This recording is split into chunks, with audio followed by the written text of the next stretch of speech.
मैं वापस से रिपीट कर रही हूँ। सो हम अभी क्या सीखने वाले हैं, remove duplicate elements from an array. Okay, so उस चीज़ के लिए ये हमने एक एरे ली हुई है, ये हमारे एरे के इंडेक्सेस हैं। हम लोगों ने ये डिस्कस किया हुआ है कि अगर मैं पहले वाले एलिमेंट को चेक करूंगी कि मेरा जो फर्स्ट एलिमेंट है वो पूरी एरे में कहाँ कहाँ पर प्रेजेंट है, हम वो चीज़ फाइंड आउट करेंगे, उसका एक काउंट ले लेंगे एंड देन हम उसे रिमूव कर देंगे। किस तरीके से, मैंने दो वेरिएबल्स लिए हुए हैं आई एंड जे। आई मैंने लिया हुआ है ताकि मेरी पूरी एरे को एक एक करके वो एलिमेंट जिसको हमने चेक करना है कि वो पूरी एरे में प्रेजेंट है कि नहीं है, उस चीज़ के लिए मैंने आई ले लिया है। और जे जो है मैंने इनर एक लूप लिया हुआ है जिसे मैं चेक करूंगी ताकि मुझे ये पता चले कि वो जो वन मैंने आई से लिया था वो जे के यूज़ करने पर I will just try to find out कि वो कहाँ कहाँ प्रेजेंट है। सो फॉर एग्जाम्पल के लिए अभी इनिशियली आई और जे दोनों की वैल्यूज़ क्या है, ट्रू, दोनों की वैल्यूज़ क्या है, सॉरी, ज़ीरो है। I will check it if a of I is equal to A of j. Correct, मैं ये चेक करूँगी और अगर इनकी वैल्यू बराबर हुई तो मैं काउंटर को क्या कर दूंगी, एक इंक्रीमेंट कर दूंगी। सो अभी के लिए ए ऑफ आई की वैल्यू कितनी है, 1, और मैं चेक करूंगी क्या वो ए ऑफ जे की वैल्यू कितनी है, 1, यानी क्योंकि दोनों की वैल्यूज़ क्या है, सेम है, तो इसलिए दोनों की वैल्यूज़ क्या है, 1 और 1, यानी कि काउंटर की वैल्यू क्या थी इनिशियली, पहले 0 थी, अब काउंटर की वैल्यू कितनी हो जाएगी, 1 अभी के लिए। करेक्ट है, बट इससे पहले यानी कि इसका मतलब ये हुआ कि ये तो यहाँ पर कंडीशन ट्रू हो गई और यहाँ पर काउंटर की वैल्यू बढ़ गई, बट क्या ये सही वैलिड कंडीशन है, नहीं। तो हम यहाँ पर एक चेक लगा देते हैं, एक कंडीशन लगा देते हैं। क्या कंडीशन, आई की जो वैल्यूज़ है वो कहाँ तक ट्रेवल करेंगी, ए डॉट लेंथ तक। ओके, यानी कि आई की जो वैल्यूज़ है वो कहाँ तक जाएंगी, पूरी की पूरी एरे की लेंथ तक। लेकिन जे की जो वैल्यूज़ है वो कहाँ तक चलनी चाहिए, आई तक ही। It should be less than I. यहाँ पे लिख देती हूँ मैं, जे जो है वो कहाँ तक चलना चाहिए, लेस देन आई। ओके, मतलब ये, एक सेकेंड, इसको मैं यहाँ पर प्लेस कर देती हूँ, ये जे ही रहने दो और यहाँ जे इज़ लेस देन आई, ये कंडीशन लगा देते हैं। अब इससे होगा क्या, आई की वैल्यू 0 है, जे की वैल्यू भी 0 है। सबसे पहले ये चेक किया जाएगा 0 is less than 0, is the condition true, no, condition क्या है, फॉल्स है। यहाँ पे डेफिनेटली वो ये काउंटर पे जाएगा ही नहीं। क्लियर, क्लियर यहाँ नाउ। इसका मतलब ये हुआ कि जब दोनों की वैल्यू 0 थी, ये इटरेशन चली ही नहीं। जब ये इटरेशन ही नहीं चली तो काउंटर की वैल्यू कितनी रहेगी, 0 ही रहेगी। That's it. नाउ जे की वैल्यू को बढ़ा दीजिए और जे की वैल्यू कर दीजिए कितनी, 1। आई की वैल्यू कितनी है इनिशियली, 0, यानी कि जे चलेगा अब यहाँ पे। अब तो करेक्ट है कि हम चेक कर रहे हैं क्या इस पोजीशन पे भी 1 प्रेजेंट है, तो यहाँ पर कंडीशन क्या आएगी, 0 इज़ लेस देन 1। कंडीशन क्या है, condition is true. If true, अब चेक किया जाएगा क्या 1 इज़ इक्वल टू,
आगे नहीं चलेगा। अब किसको इंक्रीमेंट मिलना चाहिए, आई को। जे आगे कैसे चलेगा, जे को कहाँ तक चलना था, आई तक ही चलना था। करेक्ट है, तो इसीलिए जे आगे चलेगा ही नहीं, जे को इंक्रीमेंट मिलेगा ही नहीं। अब पहले किसको इंक्रीमेंट मिलेगा? आई को, और आई की वैल्यू कितनी हो जाएगी यहाँ पे? 1। करेक्ट। जब आई की वैल्यू 1 हो जाएगी, जे कहाँ से चलना शुरू किया था? वापस से जे चला तो था 0 से ही, लेकिन कहाँ तक चलेगा? 0 इज लेस देन 1। अभी क्लियर हुआ? किसी ने वैसे पॉइंट मुझे बताया नहीं, आप लोगों को अटेंटिव होना चाहिए था कि मैम हम उल्टा कर रहे हैं। Okay, so 0 is less then 1, क्योंकि यहाँ पर आई की वैल्यू रही आएगी 1, जे की वैल्यू आ जाएगी 0, ठीक है, और जे की वैल्यू यहाँ पे 1 आएगी। फिर से चेक किया जाएगा, 1 इज लेस देन 1, यहाँ पे कंडीशन हो जाएगी फॉल्स, तो ये आगे चेक करने नहीं जाएगा, ठीक है। यहाँ पर इस वाले में भी देख लेते हैं।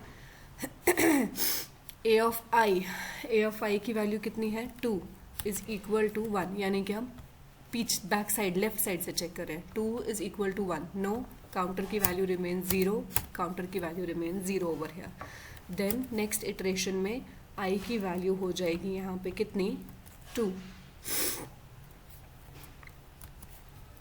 आई की वैल्यू कितनी हो गई यहाँ पे? 2, यहाँ पे लिख रही हूँ। आई की वैल्यू हो जाएगी 2, जे की वैल्यू हो जाएगी 0। Then 2 is less than, sorry, J की वैल्यू कितनी है? 0। 0 is less than 2। Condition true है? यस, ट्रू है। आगे चलिए चेक कीजिए, ए ऑफ 2 को, A of 2 is it equal to A of 0? Check करो, क्या ये और ये बराबर है? नो, काउंटर की वैल्यू 0 रहेगी। नेक्स्ट इटरेशन में जे की वैल्यू बढ़ के हो जाएगी 1, 1 इज लेस देन 2। अभी फिर से चेक करो, जे की वैल्यू बढ़ जाएगी और आ जाएगा यहाँ पे। अब इन दोनों को चेक करो, क्या ये सेम है? नो, फॉल्स आएगी कंडीशन, काउंटर की वैल्यू अभी भी 0 है। नेक्स्ट इटरेशन में 2 एंड ये भी 2 आ जाएगा, 2 इज लेस देन 2। क्या कंडीशन ट्रू है? नो, आगे जाएगा ही नहीं। नेक्स्ट आई को मिलेगी इंक्रीमेंट और आई की वैल्यू कितनी हो जाएगी? 3। आई की वैल्यू हो जाएगी 3, जे वापस से कहाँ से काम करना शुरू करेगा? 0 से। जे की वैल्यू हुई 0, तो आप कौन कौन सी इटरेशन आएगी? 3 और 1, 3 और 2, 3 और 3।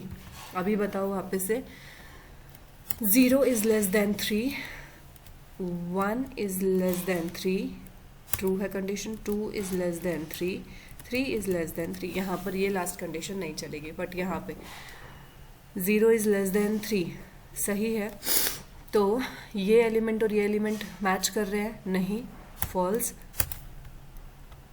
ए ऑफ 3 और ए ऑफ 1 मैच कर रहे हैं? नहीं, फॉल्स। ये इंडेक्स और ये इंडेक्स मैच कर रहे हैं? नहीं, फॉल्स। यहाँ तो कंडीशन ही फॉल्स है। तो इन सारी बारों में, सारे स्टेप्स में काउंटर की वैल्यू कितनी रहेगी? 0 ही। ये वाले स्टेप्स जो है ना, मैं रिमूव कर रही हूँ, ओके, क्योंकि ये हो चुके हैं, हम लोग कर चुके हैं ये। अब आई की वैल्यू कितनी हो जाएगी यहाँ पे? आई की वैल्यू हो जाएगी 4, ठीक है। आई की वैल्यू हुई 4, जे स्टार्ट करेगा 0 से ही, तो कंडीशन क्या चेक होगी? 0 इज लेस देन 4, ट्रू है कंडीशन। किस किस का मैच होगा यहाँ पे? A of 4 is equal to A of 0। Check करो, A of 4 is equal to A of 0। अब यहाँ पे ध्यान से देखना, A of 4 is equal to A of 0, यानी कि ये एलिमेंट और ये एलिमेंट मैचिंग है? यस। तो काउंटर की वैल्यू बढ़ा दीजिए, बढ़ा दी हमने काउंटर की वैल्यू। नेक्स्ट जे को कर दीजिए इंक्रीमेंट, जे की वैल्यू यहाँ आ जाएगी। फिर से आई की वैल्यू कितनी है? 4 ही है, जे की वैल्यू आ जाएगी 1, 1 is less than 4, condition true है। अंदर आ जाइए, A of 4 is equal to A of 1। Check करो, क्या कंडीशन सही है? ये वाला एलिमेंट और ये वाला एलिमेंट मैचिंग है? नहीं, काउंटर की वैल्यू 1 ही रहेगी। यहाँ पर भी 4, यहाँ पे आया 2, 3, 4, ओके, यहाँ आ जाएगा 2 is less than 4, 3 is less than 4, 4 is less than 4। यहाँ पे बता दीजिए, ए ऑफ 4 और ए ऑफ 2 मैचिंग है? नो, ए ऑफ 4 और ए ऑफ 3 मैचिंग है नहीं, तो इन सभी कंडीशंस में क्या आने वाला है, फॉल्स। ये वाली तो कंडीशन ही मैच नहीं करेगी। सो फाइनली काउंटर की वैल्यू कितनी आ चुकी है, 1। अब मैं उसको क्या बोलने वाली हूँ, खुद सोचो। यहाँ पर जब मेरे काउंटर की वैल्यू 1 आ गई, करेक्ट है, यहाँ पर जब मेरे काउंटर की वैल्यू 1 आ गई, क्या मुझे ये आगे की इटरेशंस करने का कोई मतलब था वापस से? नहीं, करेक्ट है ना। यहाँ पर मुझे ये इटरेशंस करने का कोई मतलब नहीं था। So what I will do, जैसे ही तुम्हें एक एलिमेंट मिल जाता है कॉमन, मतलब सेम, ब्रेक, बाहर आ जाओ, इस जे लूप के बाहर आ जाइए। सिंपल मैंने उसको बोल दिया कि जे लूप के बाहर आ जाइए। यहाँ तक क्लियर? मैंने उसको क्या बोल दिया कि जे लूप के बाहर आ जाइए। ओके, अब जिस सिनेरियो में, जिस पॉइंट पे अगर आपके काउंट की वैल्यू 0 ही रह रही है, अगर आपके वैल्यू 0 ही रह रही है, उस सिनेरियो में हमें क्या करना है, उसके लिए भी हमने एक और काउंटर ले लिया, काउंट नाम का। इस सिनेरियो में जहाँ पर आपके काउंटर की वैल्यू हर बार 0 रह रही है, हमने कहा इस काउंट को क्या कर दीजिए आप, प्लस प्लस, मतलब इस काउंट को इंक्रीमेंट कर दीजिए। किस लिए? ताकि ये पता चले कि इतने सारे एलिमेंट्स में से अभी तक कौन से नॉन डुप्लीकेट एलिमेंट है। मतलब ये भी नॉन डुप्लीकेट मिला, ये भी नॉन डुप्लीकेट, ये भी नॉन डुप्लीकेट। तो इन यूनिक एलिमेंट्स का काउंटर आप यहाँ से बढ़ा देंगे, और ये वाला काउंटर किसके लिए, डुप्लीकेट एलिमेंट्स के लिए। ओके, अब जैसे ही मुझे नेक्स्ट इटरेशन पर भी, नेक्स्ट इटरेशन आ गई यहाँ। अब पहले इसकी बात कर लेते हैं। यहाँ पर अभी तक के हिसाब से मुझे पता चला है मेरे यूनिक एलिमेंट्स की काउंटर होगी 3, ठीक है, सॉरी 4 होगी, और यहाँ पर मेरा एक डुप्लीकेट एलिमेंट है, करेक्ट। जैसे ही मुझे एक डुप्लीकेट एलिमेंट मिलेगा तो मैं एक नई एरे बना दूंगी। कौन सी एरे? We array. और जो ये यूनिक एलिमेंट्स है ना, इन सबको कहाँ कॉपी कर देंगे हम, यहाँ इस नई वाली एरे में कॉपी कर देंगे। सो से फॉर एग्जाम्पल के लिए अभी फर्स्ट इटरेशन में तो ये वाला तो हमारा यूनिक ही रहने वाला है, तो हम उसको क्या प्लेस करेंगे, 1। सेकेंड टाइम में 2, ये भी यूनिक मिला मुझे, तो यहाँ पर ये प्लेस कर देंगे। 3, ये भी यूनिक मिला मुझे, तो 3 प्लेस कर देंगे। 4, ये भी यूनिक मिला मुझे, तो 4 प्लेस कर देंगे। ठीक है, मैं आगे कंटिन्यू कर रही हूँ। सो मैं आई की वैल्यू को आगे बढ़ा दूंगी। अभी आई किसको पॉइंट कर रहा है, एट लोकेशन 5th। ओके, सो यहाँ पे आ जाएंगे हम, इसको डिलीट कर रही हूँ, ये आ गए हम 5th पे। और जे की वैल्यू कितनी है अभी, फिर से जे की वैल्यू फिर से 0। सो जे की वैल्यू 0 आ जाएगी। पहले मैं यहीं पे लिख लेती हूँ, जे की वैल्यू हो जाएगी 1, 2, 3 एंड 4 एंड 5, और आई की वैल्यू रहने वाली है 5 ही। ठीक है, अब हम 2 देखेंगे। 2 जो है वो कहाँ पर मैच कर रहा है, 5, 1 पे, यानी कि 5th, और यहाँ पर जब जे की वैल्यू हो जाएगी 1, यानी कि इस वाली जगह पर कंडीशन आपकी ट्रू आ जाएगी और काउंटर की वैल्यू हो जाएगी फिर से 1। करेक्ट है, क्योंकि पूरे को इटरेट करने का कोई मतलब नहीं है। काउंटर की वैल्यू जैसे ही 1 हो जाए, बाहर आ जाइए ब्रेक लगा के, और एक नई एरे में जितने भी यूनिक एलिमेंट थे उसमें प्लेस कर दीजिए। सेम यही कॉन्सेप्ट जब आप आई की वैल्यू क्या हो जाएगी, 6, सेम टू सेम यही कॉन्सेप्ट, 6 और 3, 2 पर वो मैच कर जाएगा। उस वाले टाइम पे आप क्या कर दीजिए, काउंटर की वैल्यू को बढ़ा दीजिए, लूप के बाहर आ जाइए और वापस से नई एरे में आप प्लेस कर दीजिए। एक बारी हम लोग, ये मैंने एक एरे ले ली, ओके, और ये मेरी एरे के एलिमेंट्स हैं 1, 2, 3, 4, 1, 2, 3। ओके, तो मैं क्या करूँगी अभी ध्यान से देखना।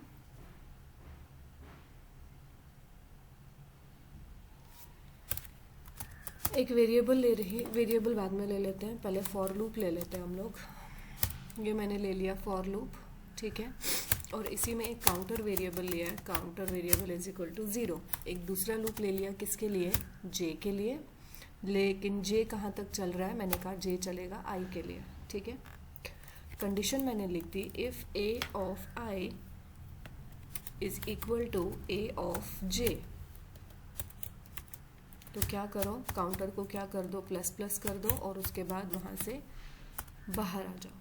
ठीक है, नेक्स्ट मैंने कहा अगर ऐसा नहीं होता है, मतलब कंडीशन ही आपकी ट्रू नहीं हो रही है और आपको पता चले कि काउंटर की वैल्यू क्या है, 0 है, तो हम उसको क्या बोल देंगे, अगर काउंटर की वैल्यू जो है वो 0 के बराबर है, मतलब कोई डुप्लीकेट एलिमेंट मिला ही नहीं, तो एक नया वेरिएबल ले लो, उसको क्या कर दीजिए आप, इंक्रीमेंट कर दीजिए, ताकि हमें किस चीज़ का काउंट मिल सके, यूनिक एलिमेंट्स का। सिंपल। सो जिन इटरेशंस में यहाँ पर मुझे कोई भी यानी कि जो इनिशियल वाली, जो पहली वाली हमारी पहली 3 इटरेशंस थी, यहाँ पर तो कोई भी हमें एलिमेंट कॉमन नहीं मिला था, उस सिनेरियो में हमारे पास यूनिक एलिमेंट्स हमें इन्हीं से मिलेंगे। ओके, ये हमें मिल गया यूनिक एलिमेंट्स का काउंट। नाउ जब मुझे यूनिक एलिमेंट्स का काउंट मिल जाएगा, सपोज यहाँ पर मैं ज़रा प्रिंट भी करके देख लेती हूँ काउंट की वैल्यू कितनी है, तो हमारे अकॉर्डिंगली काउंट की वैल्यू कितनी होनी चाहिए, 1 2 3 4, क्योंकि 1 2 3 तो डुप्लीकेट है इसमें, करेक्ट है ना, तो वो हमारे पास 4 यूनिक एलिमेंट्स हमें मिल जाएंगे।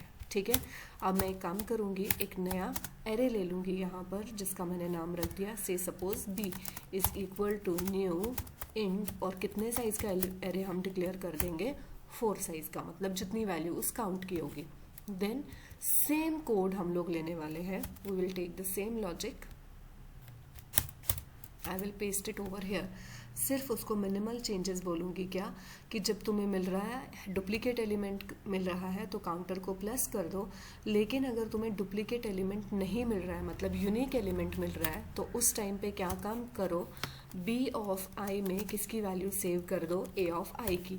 लेकिन हमारे पास i की वैल्यू कांस्टेंट नहीं रहने वाली है, इसीलिए मैं क्या करूँगी, एक नया वेरिएबल ले लूँगी इंडेक्स नाम का, और इंडेक्स को क्या करती चलूँगी यहाँ पे, इंक्रीमेंट।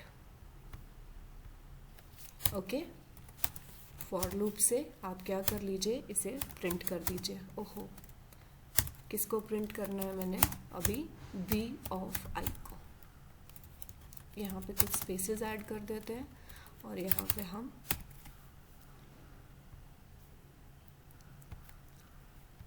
अभी देखो ये हमारे नॉर्मल एलिमेंट्स 1 2 3 4 जो है वो हमें प्रिंट हो गए। ओके, क्लियर है यहाँ तक सभी को? This is how to remove duplicate elements from N